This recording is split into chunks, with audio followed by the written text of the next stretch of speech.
Welcome to Thomistic Womanhood. In today's video, we're going to talk about careers if you want to be a homemaker later. So obviously, us women, we have to have some sort of career unless you have really well-off parents or something. All of us, do need to think about the career question. And if you would like to be a homemaker later, it does kind of pose some challenges, and there's some additional considerations I think you should keep in mind to kind of help you pick a career that's going to help you do what you really want to do later. So yeah, for those of you that want to be homemakers or tradwives, this is your video, because all of us kind of have to come up against this question sooner or later. Now, if you're watching this and you love your career and you don't ever want to be a stay-at-home mother, that's fine.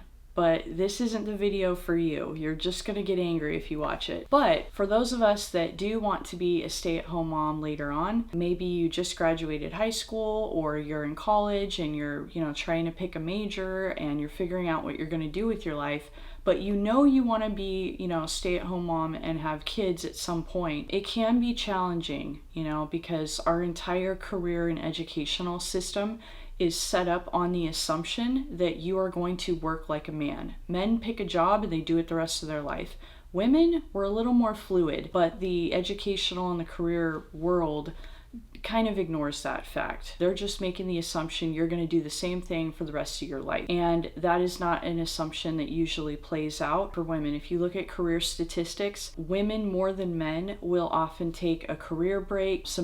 Often women will leave altogether, to have children, and they'll be out of the workforce for a while. Women take sabbaticals more often than men, where you take maybe a year off work and you come back. So those are things that are kind of different there. Now, before we begin, one of the big objections, or I want to call it a pseudo solution because it isn't really a solution, I don't think, in the 21st century.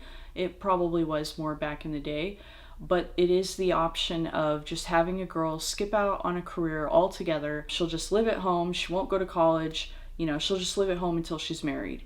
And that's, back in the day, that was, I think, more of a viable option. And again, this is a highly personal decision. There's a lot of nuances here. It's a very serious decision. It's one you should talk over with your parents, any sort of mentor or person that's really, maybe that's a grandma, maybe that's an aunt, but talk it over with the people that are close to you, that you trust. If you have older sisters, that have gone on to get married and they had careers, talk to them.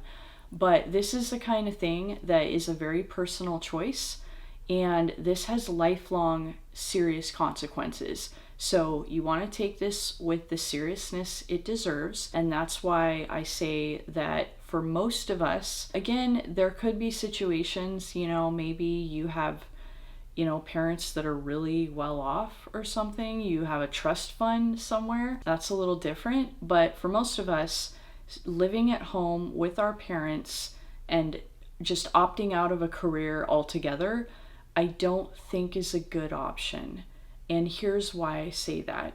Because in today's world, pretty much anything can happen. We have a lot of economic instability.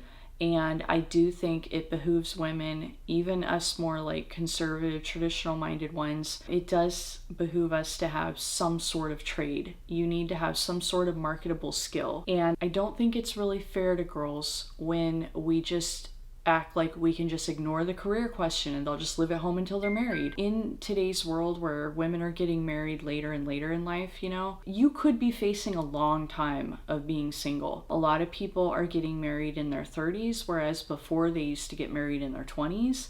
And so you could theoretically have a gap of like 10 to 15 years where you're single and you need to do something constructive with your time.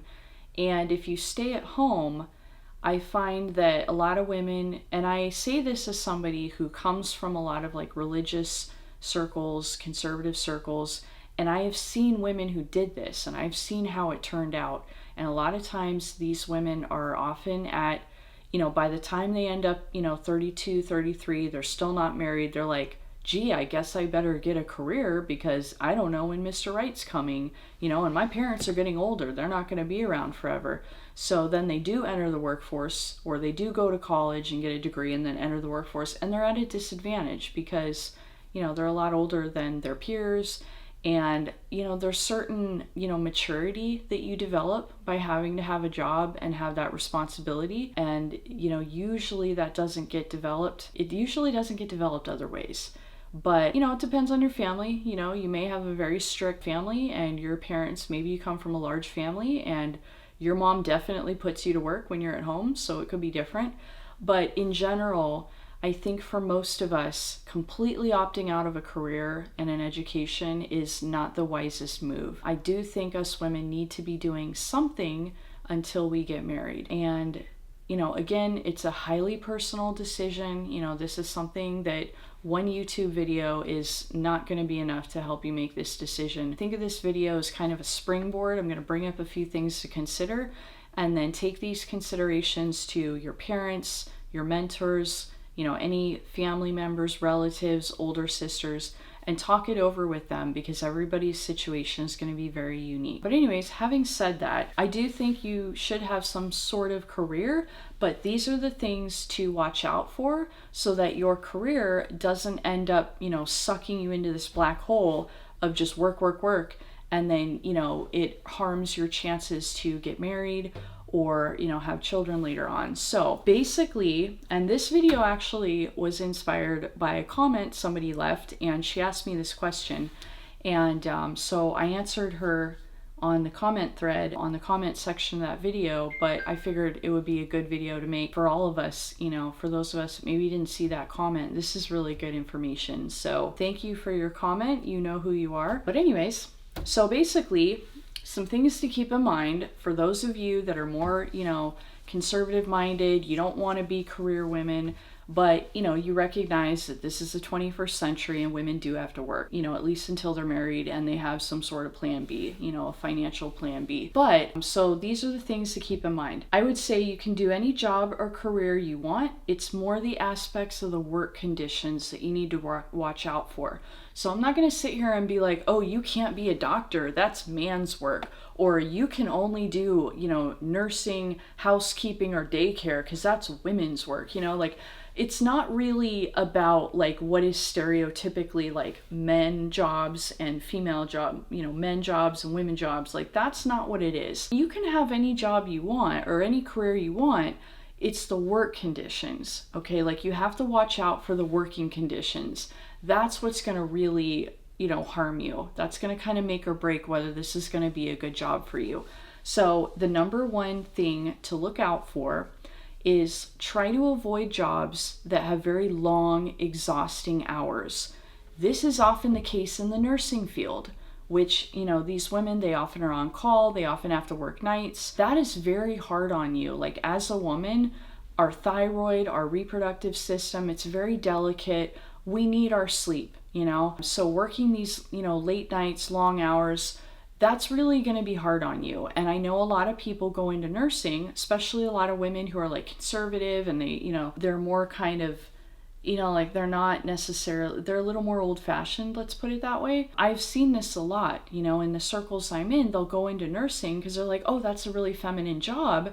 But then they get worked to the bone and that's not a feminine working condition. So if you like nursing and you have your heart set on going into it, awesome. But just be careful that you watch the amount of hours and you watch your work-life balance and don't let them take advantage of you for that. This is an area I kind of messed up in, which I will tell you, number 2 is going to understand why I ended up in this, but I ended up in a career that had a lot of long hours. I worked in tech in Silicon Valley. I was a DevOps engineer and we do a lot of night work, a lot of long hours, and it was very exhausting. It really hurt my health. So that is something to keep in mind. If a job requires you to work nights or on call, or there's a lot of overtime, that's a red flag. For a woman that wants to eventually get married, you need that time to rest. You need to have time to date. Preferably you want your weekends off, so you have time to meet men and date them and things like that. Because, meeting a guy nowadays, It takes time and it takes effort and it takes a little bit of strategy and conscious work.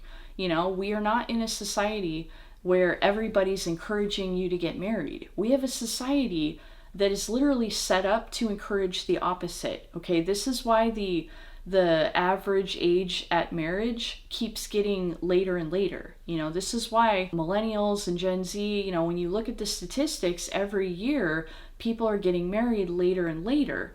This is not necessarily an accident. This is the way our society is set up. We are a very economic focused society versus a more like values oriented society. And when you're economically focused, you want everybody out in the workforce. You don't want half of them at home passing on their values to their kids. Okay, you want everybody in the workforce. And you're going to optimize the society for that, which means, you know, people are not going to get married as soon. We also have a lot of people talking about climate change and how, oh, there's too many people and there's, you know, population explosion, blah, blah, blah. Incidentally, Elon Musk, who is a huge billionaire, he has actually been quoted in interviews, and I've watched the interviews. He has actually said he's the guy that's trying to get everybody to go to Mars, okay? Like, he's like very, I don't know how that's going to go, but I mean, he's very innovative, you know, and he's very, you know, he's a lot of successful companies. He's the guy that made Tesla. And he's gone on record saying that we actually have a population decline. And he says we have a population shortage. We actually need more people. We're not going to have the workforce and the economic labor that we're going to need in order to, you know, do all these progressive things that we as a society want to do. And he wasn't just talking about his goals. He was talking about society as a whole. And he was saying, you know, we actually don't have enough people. You know, rather than saying there's too much population growth, he was saying, no, it's actually the opposite. We don't have enough people. And so, however, the myth of a population explosion and too many people on Earth, that myth has been perpetuated very strongly in all of academia and a lot of our media. And so things like that encourage marriage and childbirth and all that, just anything having to do with that is kind of downplayed and discouraged because, oh, well, that might lead to more people and then we're going to hurt the earth, you know? So again, watch the hours that this job requires and try to get a job that doesn't require too many. Usually 40 hours is the standard work week. Now, if you can live at home with your parents and still pursue some sort of a career, I think that's kind of the best of both worlds, because then you can kind of save on rent and stuff, and you're still in that family circle, you know, you're still with people who love you. You kind of don't have to be isolated like if you move out on your own, you know, so it can be really good to live at home, and then that way you don't have to work as many long hours. You know, maybe you can get a part-time job and, you know, you can work less hours and still bring in some money and build up your work experience. So there's that, you know, just be careful about, you know, the long hours. You don't want a career that's going to gobble up too many evenings and weekends. Now, there's always going to be emergencies at work, you know, there will be times you have to work overtime. So, you know, don't get too huffy about that. But if you find that, you know, suddenly there's always an emergency and just week after week you're exhausted, you might want to look into a different job. And also, one side note to all this, talk to people that are in the career. Get on LinkedIn. Start direct messaging people. Ask to connect to people. I know it's really intimidating to, you know, message strangers on LinkedIn, but, you know, if you have some sort of like career fair or some sort of thing at your college where you can see these jobs and talk to the people in them, that's going to give you the best idea of working conditions, okay? Don't read some glossy brochure or online article about how cool it is to be a journalist or how cool it is to be a doctor. Go out there and actually talk to doctors, talk to journalists, and talk to the actual people who are doing this job every day, because that's how you're going to find out these things on my list. The things on my list you're not going to find out from a job description. Job descriptions are marketing tools. They are trying to market the job to you, and they're going to make it sound amazing. You need to talk to the people that have nothing at stake. They already have a job. They don't need anything from you. Informational interviews, that's another thing. Ask them, hey, can I, you know, buy you a cup of coffee and, you know, we can chat about this career in this industry. Do that. It's really important, because that's also how you'll find out how many hours this job really takes or this career really takes. So that's that. Number 2, try to avoid careers that require college debt. If you want to be a homemaker, college debt is kryptonite. You do not want to take on any more college debt than you absolutely have to. And especially if you're in America. If you're in another country and your country gives free college, awesome. Like, I wish America was like that. We have a really screwed up, university system. I avoided college debt by going into tech. I was good with computers and I was good with, writing code, but I was also really good at like fixing the computers that the code would run on. And so I didn't even have to get like a software engineering degree. They don't have degrees for, basically like fixing the computers. They only have degrees for like writing the code. It's getting better, but in general, that's kind of how it is. And so I was able to establish a career without having college debt. However, the trade-off was that in tech, you have really long hours. I did a lot of night work, a lot of evening work, a lot of weekend work, and it sucked. And we could go into more on that. But so that was the trade-off that I had to make in order to avoid debt. So again, you're going to have trade-offs here. But if you're looking at two jobs and they are both equally appealing to you and you like them and they're good on these other things on my list and they're just equally the same and you can't make up your mind, then I would suggest going with the one that requires less debt. Or, if you can get scholarships, work on getting the scholarships before you sign on the dotted line, that you agree that you're going to take out this loan or take out this tuition agreement. A lot of these scholarships, basically scholarships for college, are like a discount on the tuition. They call them scholarships, which is at this point, it's almost becoming kind of a more highfalutin term. It's kind of like a discount. But a lot of these college funds, they're hard to get. If you're some sort of a minority, that's great. You'll have a good job. Try to get as many of those as you can. But if you're not a minority, it can be more difficult to get scholarships. So don't let people tell you, oh, yeah, just go to college, take out a bunch of loans and get scholarships. It'll be easy. It's not always easy. And that's what a lot of people thought. And they went to college and they took out these loans, and then, getting scholarships in the following years was actually very difficult, and they ended up graduating with a lot of debt. So don't fall into that trap. However, think outside the box. There are other countries that are way better about, their education system, and they will offer free education.